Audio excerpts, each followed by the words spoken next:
Oi, gente. Eu deixei para um vídeo específico a ideia de pregnância da forma ou força estrutural, né? Que talvez seja o princípio dos princípios da Gestalt, né? Todos aqueles outros princípios que nós falamos no vídeo anterior, eles são constituintes, né? Eles buscam criar uma maior ou menor pregnância da forma, ou seja, uma maior ou menor compreensão daquela forma, né, que nós temos a partir da sua visualização. Então, ele é um princípio geral que abrange todos os outros, né? E eu só consegui entender como ele funcionava à medida que eu entendi que você tem níveis de pregnância, né? Não são números absolutos. De novo, né? Os princípios da Gestalt, eles trabalham a partir de relações. Então, da mesma maneira que você diz assim, a cor azul é mais fria do que a cor amarela, ou seja, eu estou fazendo uma relação, né? Talvez ela é mais fria que a cor amarela, mas ela é mais quente que talvez um cinza, né? A pregnância também funciona dessa forma, ou seja, com os outros princípios, é sempre uma relação que é ali constituída pela forma e pelos seus elementos, né? E ela como eu falei, quanto maior a pregnância, maior o sentido de clareza, quanto de unidade, de equilíbrio visual. Quanto menor a pregnância, menos você vai ter essa harmonia, mas isso é uma escolha também do desenho, né? Você vai escolher o que você quer trabalhar, tendo a noção de que a escolha que você fizer, ela vai ter um impacto talvez mais demorado, né? Se ela for tiver menos pregnância, o que faz talvez que eu tenha que prestar mais atenção, que eu tenha que ver uma, duas ou três vezes aquele desenho, ou ela vai ter uma pregnância mais alta e, portanto, com maior rapidez na absorção daquela informação visual. Vamos lá. Esse aqui é o exemplo clássico, se vocês quiserem baixar e fazer o teste imprimindo em cor, né? Essa imagem, na tela é muito difícil da gente conseguir observar, mas é esta a ideia, ou seja, a pregnância, ela também é resultado não só do desenho, das escolhas de forma, linhas, cores, né? Mas também da relação com a luz, como nós falamos lá no início, né? O objeto é a luz. Então, e isso também pode criar uma certa ilusão, né? Então, quando você pega e coloca um alfinete, um pequeno pedaço de um lápis, bem centralizado nessa imagem, você vai olhar para um semicírculo e você terá, sobre a cor esverdeada, você terá uma cor mais avermelhada no semicírculo, e ao contrário, se você olha para o fundo vermelho, né?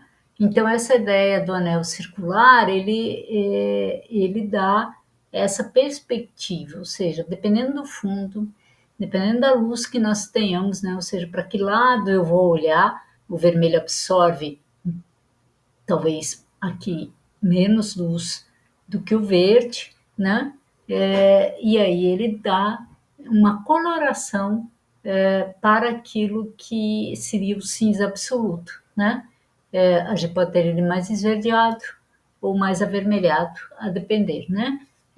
Esse foi um experimento feito por Weitermer, que foi um dos fundadores da escola Gestalt, né? Ou seja, ele, a partir de um experimento às vezes simples, no sentido da sua construção, do seu manuseio, ele foi vendo como funcionava a percepção da forma pela pregnância, né? E essa pregnância tem a ver com a luz, com que o objeto se relaciona, mas também tem a ver com as escolhas de forma e cor, como eu falei anteriormente. E aí a gente vê isso, por exemplo, pictogramas, né? Pictogramas, quando são é, bem desenhados, primeiro eles vão trabalhar com contrastes, né? Eles vão trabalhar com figura e fundo, construindo essa unificação, né? E aí você tem uma maior pregnância, né? Porque você consegue eliminar outros ruídos. Você está vendo aí a figura e o fundo, né? Claro, o que é que eu preciso ter conhecimento anterior aqui para poder compreender essas figuras? Talvez para algumas delas conhecer o esporte a que ela se refere. Senão, eu posso pensar que não tem muito sentido, né? Ou não reconhecer aquele esporte porque eu não conheço uma representação visual daquele esporte, não tenho afinidade, não tenho vivência com aquilo, né? Mas, de uma maneira geral, um pictograma como esse, ele apresenta um alto grau de pregnância. Em compensação, esse cartaz tem um baixo grau de pregnância. Por quê? Porque os elementos não se relacionam. Você tem uma moldura feita de desenho de pilha Duracell, depois você tem uma propaganda aqui da Pizza Hut, aqui da Coca-Cola, aqui você tem de uma camisa, né? E aqui algo reciclável, que por si só não dialogam, né? E não dialogam do ponto de vista conceitual, muito provavelmente, mas do ponto de vista de pregnância, não há relação entre eles. Eles estão, talvez a única relação aqui é a moldura Duracell, né? Então, aqui a gente tem um exemplo de baixa pregnância. Eu vou levar mais tempo para tentar entender o que é o cartaz, né? O que ele está, do que ele está fazendo propaganda. Ele está fazendo propaganda da Pizza Hut, da Coca-Cola, do reciclado, da camisa ou da pilha Duracell, né? É importante pensar que aqui você até tem clareza dos objetos, né? Você vê que é uma camisa, você vê que é um outdoor externo da Pizza Hut, um letreiro, né? Você vê que é uma caixa da Coca-Cola e um papel reciclado ali, mas você não consegue compor, né, isso no todo. Então, esse é um exemplo, no meu entendimento, de baixa pregnância. Eu vou levar mais tempo para entender o que acontece aqui. E é interessante saber que a ideia da Gestalt foi no ano 2006, depois eu não acompanhei mais, não sei se houver em outros anos, tema das questões do ENAD, né? E aí eles vão fazer as perguntas, né, sobre essas três perguntas que vão aparecer sobre a questão da, da teoria da Gestalt e dos seus princípios, né? Então, depois vocês no material podem, aqui está pequeno, mas no material tem como ler as perguntas, mas elas todas não dizem, não pedem qual é o tipo, né, de princípio. Ela mais ou menos descreve o princípio. E aí você tem que dizer qual dessas descrições aqui fazem sentido.